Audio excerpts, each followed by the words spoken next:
Hello everyone. Today we are going to start a new topic of मूल concept that is stoichiometry. ये क्या होता है हमारे पास?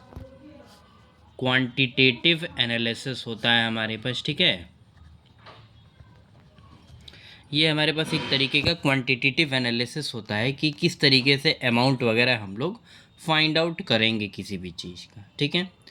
तो इसमें जो अप्रोच होता है हमारे पास कि किस तरीके से हम क्वेश्चंस को सॉल्व करेंगे, उसका अप्रोच कई सारे स्टेप्स में होता है, ठीक है। सबसे पहले क्या होता है हमारे पास? स्टेप वन में क्या होता है? Right the chemical reaction. यहाँ पे हम क्या करेंगे? केमिकल रिएक्शन को लिखेंगे स्टेप 1 में। उसके बाद step 2 balance the chemical reaction. जो हमारे पास केमिकल रिएक्शन रहेगी उसे हम लोग क्या करेंगे? बैलेंस करेंगे, ठीक है। उसके बाद हम क्या करेंगे? स्टेप 3 जो भी हमने केमिकल रिएक्शन को बैलेंस किया था, बैलेंसिंग कैसे करते हैं 10th क्लास में जो हमें पढ़ाया गया था, ठीक है। जो भी नंबर्स वगैरह रैंडमली लगाते हैं, हिट एंड ट्रायल मेथड के द्वारा हम उसे क्या करते हैं? बैलेंस करते हैं, ठीक है। तो पहले केमिकल रिएक्शन लिखे, उसके बाद बैलेंस किया उस केमिकल रिएक्शन को। उसके बाद जो भी क्वेश्चन में आपको डाटा गिवन रहेगा उसे आपको मोल में कन्वर्ट करना होगा। लिखेंगे convert all the data given into मोल। जो भी डाटा गिवन रहेगा उसे हम लोग किस में कन्वर्ट करेंगे? मोल में। मोल में कन्वर्ट करना बहुत ज़रूरी है। मोल में कन्वर्ट करने के लिए 3 तरीके हैं हमारे पास। एक क्या होता है? तो गिवन वेट जो है डिवाइड में मोलर मास जो है, इन दोनों को डिवाइड कर देंगे तो हमारे पास क्या होगा? मोल आ जाएगा। उसके बाद जो है एक और तरीका होता है, नंबर ऑफ़ स्पीसीज़ कितनी है, डिवाइड में अवगाद्रो संख्या से डिवाइड कर देंगे तो हमारे पास मोल आ जाएगा। एक और हमारे पास फॉर्मूला होता है गिवन वॉल्यूम डिवाइड में 22.4 लीटर होता है, तो इस फॉर्मूले के द्वारा निकल जाएगा। तो ये 3 तरीका होता है जिसके द्वारा हम आसानी से मोल में क्या कर सकते हैं? कन्वर्ट कर सकते हैं, ठीक है। स्टेप 4 अब लेट सपोज जैसे केमिकल रिएक्शन ये हमारे पास बैलेंस होकर के बनी है, ये हमारे पास बैलेंस केमिकल रिएक्शन है। तो अगर कोई भी बैलेंस केमिकल रिएक्शन रहता है तो according to the law of stoichiometry जो मोल होगा ये कैपिटल ए का और डिवाइड में इसका स्टेचोमेट्री यानी पीछे जो नंबर लगा है यानी स्मॉल ए बराबर होगा mole of capital b divide में स्टेचोमेट्री स्मॉल बी बराबर मोल ऑफ कैपिटल सी या डिवाइड में स्टेचोमेट्री सी। ये आपस में क्या होंगे? बराबर होंगे, ठीक है। अब ये ध्यान रखिएगा, ये आपस में बराबर ज़रूर होंगे, बट इसका मतलब ये नहीं है कि हम बराबर है तो ये कर दें कि मोल कैपिटल ए का बराबर है कैपिटल मोल कैपिटल बी के बराबर है मोल कैपिटल सी। ये कहना टोटली गलत है, ठीक है।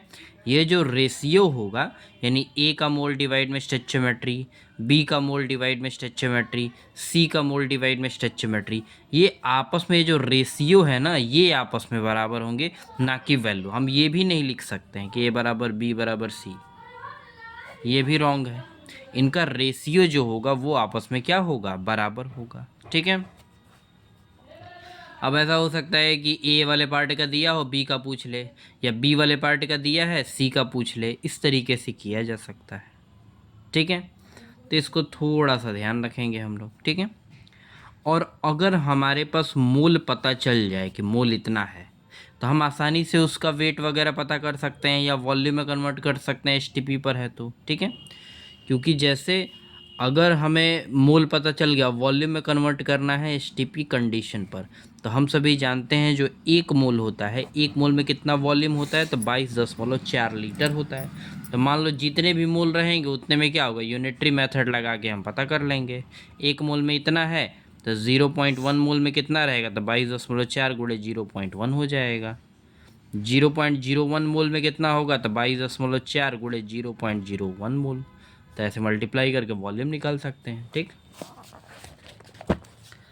अगर आपको वेट पता करना है कि वेट कैसे पता होगा, तो मोल इक्वल टू क्या होगा, वेट और डिवाइड में मोलर मास होगा।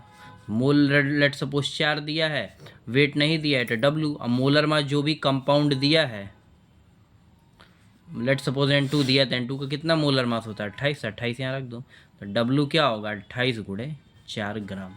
ये हमारे पास आ जाएगा। तो इस तरीके से आप इसको आसानी से सॉल्व कर सकते हैं। ठीक है, इस पे अब कुछ क्वेश्चंस वगैरह देखते हैं। ठीक है,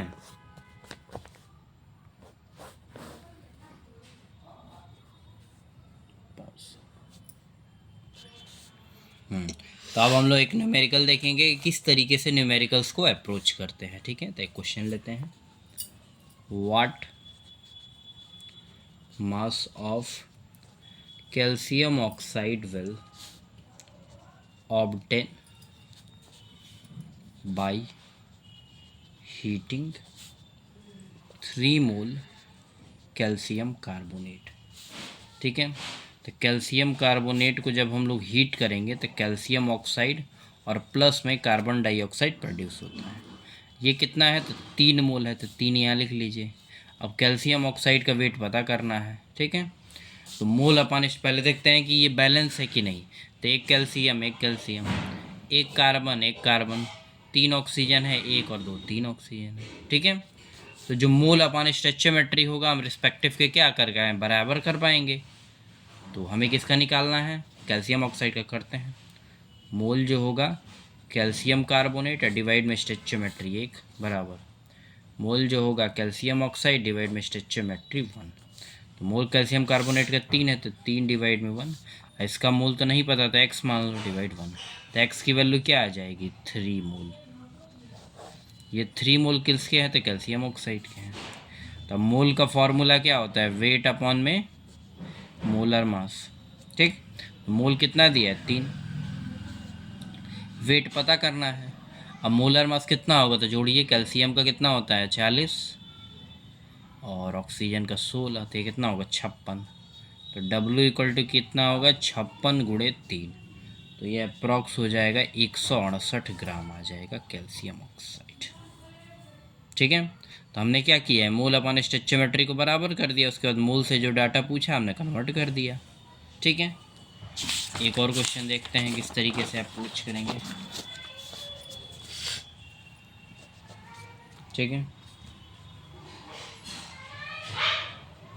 calculate weight of iron. Iron का वेट बताना है, which will be converted into iron oxide by reaction of 14.4 gram steam. Steam का मतलब क्या होता है, तो भाप। भाप मतलब क्या, एक तरीके के पानी है। ठीक है, तो यहाँ पर एक बार रिएक्शन पहले लिख लेंगे। तो वेट आयरन का बताना है जो कि कन्वर्ट होता है फिर तो आयरन में रिएक्शन होगा किसी का, तो स्टीम का हुआ है तो पानी ले लिए। अब क्या बनाया था, Fe3O4 और हाइड्रोजन बचा है तो H2 बनेगा। बैलेंस कर लो, 3 4 हो जाएगा और यहाँ पे भी 4 कर दो। ठीक है, 3 आयरन है यहाँ पे, 3 आयरन यहाँ भी है, 8 हाइड्रोजन है, 8 हाइड्रोजन यहाँ भी है, 4 ऑक्सीजन है, 4 ऑक्सीजन यहाँ भी है, तो बैलेंस तो हो गया है। ठीक है, अब ज़रा इसको कन्वर्ट करते हैं। ठीक है, तो ये 14.4 ग्राम इसका दिया है, तो 14.4 और डिवाइड में वाटर का मोलर मास कितना होता है, तो 18।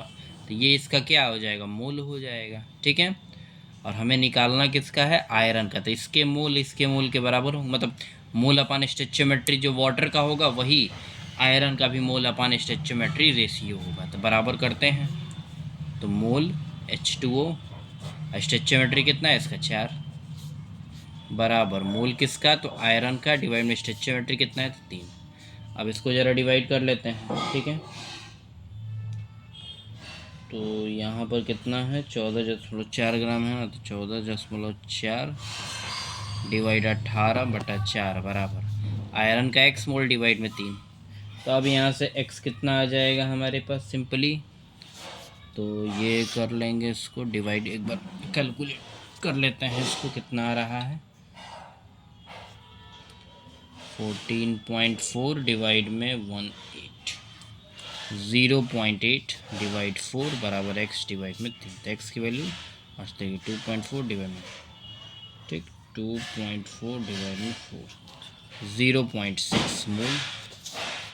तो अब ये मोल किसका आया है हमारे पास, तो ये आ गया है हमारे पास आयरन का, ठीक है।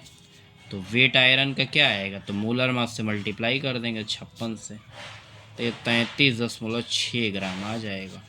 किसका आएगा, तो आयरन का आएगा। तो इस तरीके से कन्वर्ट कर सकते हैं, ठीक है। अगर कोई कंबस्शन रिएक्शन दिया है, जैसे दे रखा है कि 22.4 litre methane react with O2 to form CO2 and water, find the weight of water, ठीक।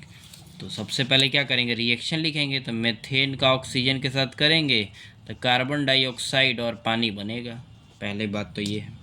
अब दूसरा स्टेप ये है कि इसको हम लोग क्या करेंगे, बैलेंस आउट करेंगे। तो करते हैं, यहाँ पे कितना है, 3 ऑक्सीजन है, तो एक काम करेंगे यहाँ पे 2 कर लेंगे और यहाँ पे भी 2 कर लेंगे, तो 2 2 4, अब 4 मेंटेन, कार्बन 1 है, कार्बन 1 है, हाइड्रोजन 4 है, हाइड्रोजन 4 है, ऑक्सीजन आपका 4 है, 4, हाँ ये बैलेंस हो गया, ठीक है। अब एचटीपी पर ये कंडीशन हमारे पास दी हुई है, तो पहले मोल में कन्वर्ट करेंगे। तो 22.4 डिवाइड में 22.4, तो ये 1 मोल आ जाएगा इसका, ठीक।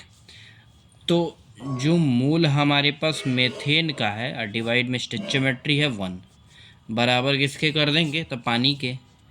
तो मोल जो होगा हमारे पास H2O का, डिवाइड में स्टोइचियोमेट्री 2, ठीक है। तो मेथेन का 1 आया है, तो 1/1 बराबर क्या होगा, x डिवाइड में 2, x माना है मैंने, मतलब मोल वाटर का। तो x की वैल्यू कितनी आएगी, 2 मोल, यानी 2 मोल ये क्या आ गया, वाटर आ गया, ठीक है। अब एसटीपी पता है ना कि वॉल्यूम का कैसे निकालते हैं, गिवन वॉल्यूम डिवाइड में 22.4, तो ये क्या होगा, मोल आ जाता है, ठीक है। तो अब हमारे पास क्या है, 2 मोल जो है H2O है, तो इसका वेट निकालना है। तो मोल इक्वल टू फार्मूला क्या होता है, वेट अपॉन में मोलर मास। तो मोल कितना है, 2, और वेट इसका नहीं पता तो W, और मोलर मास कितना है, तो 18, तो W कितना आ जाएगा, तो 36 ग्राम हमारे पास आ जाएगा, ठीक है। तो बस इसको थोड़ा सा ध्यान रखना है, ठीक है। एक और अप्रोच बता देते हैं, ठीक है।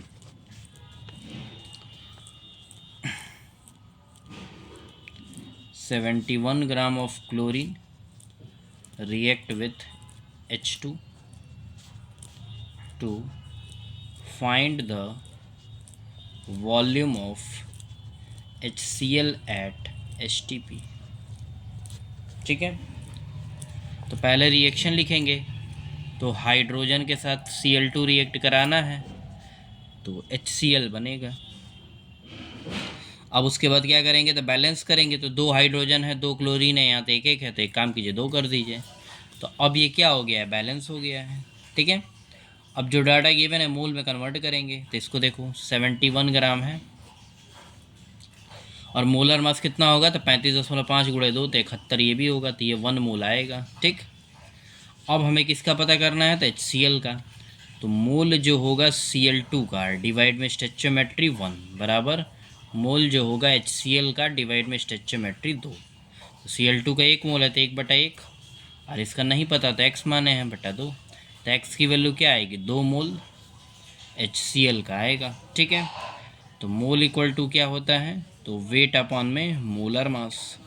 तो मोल है 2, वेट हमें नहीं पता, मोलर मास कितना होगा, तो क्लोरीन का 35.5 और इसका एक 36.5 आएगा।